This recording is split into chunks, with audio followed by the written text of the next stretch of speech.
કોંગ્રેસના વરિષ્ઠ નેતા અને ભૂતપૂર્વ કેન્દ્રીય મંત્રી ગિરિજા વ્યાસ આરતી કરતી વખતે દાઝી ગયા હોવાનું સામે આવ્યું છે। પૂજા દરમિયાન તેમની પાલવમાં દીવાથી આગ લાગી હતી, ત્યારે ગિરિજા વ્યાસને ઉદયપુરની એક ખાનગી હોસ્પિટલમાં લઈ જવામાં આવ્યા હતા, કે જ્યાં પ્રાથમિક સારવાર બાદ તેમને અમદાવાદ ખાતે રિફર કરવામાં આવ્યા હતા।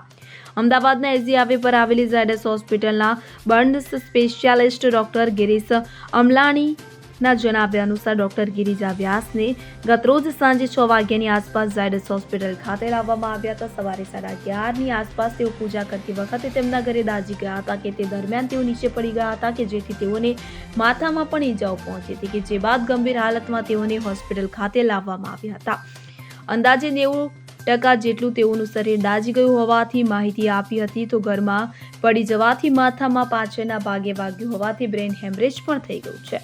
અત્યારે તેઓને વેન્ટિલેટર ઉપર આઈસીયુમાં રાખવામાં આવેલા છે, ત્યારે કોઈ પણ પ્રકારની સર્જરી કરવામાં આવી નથી। ગિરિજા વ્યાસ કોંગ્રેસના પ્રદેશ પ્રમુખ અને કેન્દ્રીય મંત્રી હતા। ડોક્ટર ગિરિજા વ્યાસ કોંગ્રેસના વરિષ્ઠ નેતા છે। તેમણે કેન્દ્ર અને રાજ્યમાં મહત્વપૂર્ણ હોદ્દાઓ સંભાળ્યા છે। રાજ્ય અને કેન્દ્ર સરકારમાં મંત્રી હોવા ઉપરાંત તેઓ કોંગ્રેસના પ્રદેશ અધ્યક્ષ પણ રહી ચૂક્યા છે। તેઓ 2 વાર રાષ્ટ્રીય મહિલા આયોગના અધ્યક્ષ રહી ચૂક્યા છે। તેઓ 1985 થી 1990 સુધી ધારાસભ્ય હતા અને રાજસ્થાન સરકારમાં પ્રવાસન રાજ્યમંત્રી હતા। ગિરિજા વ્યાસ 1991માં પહેલીવાર સાંસદ બન્યા હતા। તેઓ ઉદયપુરથી 3 વાર સાંસદ રહ્યા હતા। તેમણે 1996 અને 1999માં કોંગ્રેસની ટિકિટ પર ઉદયપુરથી સાંસદની ચૂંટણી જીત્યા હતા। 2009માં ચિત્તોડગઢથી લોકસભાની ચૂંટણી જીતી હતી।